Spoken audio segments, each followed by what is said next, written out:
เข้าผีภาษาในลองเบิ่งมันก็คักโอ้มันย่านหยังโอ้เจ้านั้นมันบอกว่าโอ้ผีออกมาโดยที่ผีหลอกเดี๋ยวมันมาหักคอ โดย นี่แหละ จิตมันปรุงแต่งมันเกิดจากมโนจิตมโนภาพไปปรุงแต่งให้สำคัญสำหรับผีเข้าใจบ่ โดย เฮาเลยย่านผีถ้าเจ้าบ่ให้ความสำคัญผีเด้เรื่องผีเจ้าสิเศร้าย่านเลย เจ้าสิเห็นเลย ว่าผีมันบ่มีตัวบ่มีตนมันเป็นแค่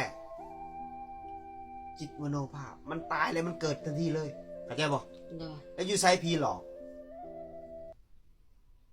จิตวิญญาณนี่นะมัน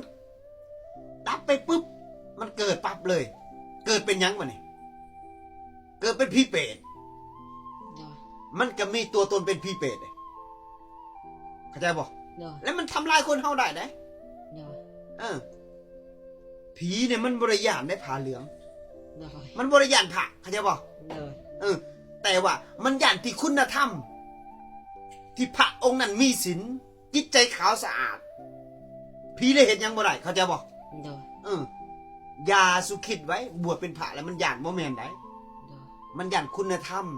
จิตใจขาวสะอาดไอ้หยังก็เฮ็ดหยังเจ้าบ่ได้เข้าใจบ่ โดย ให้เจ้ามีสติยินบ่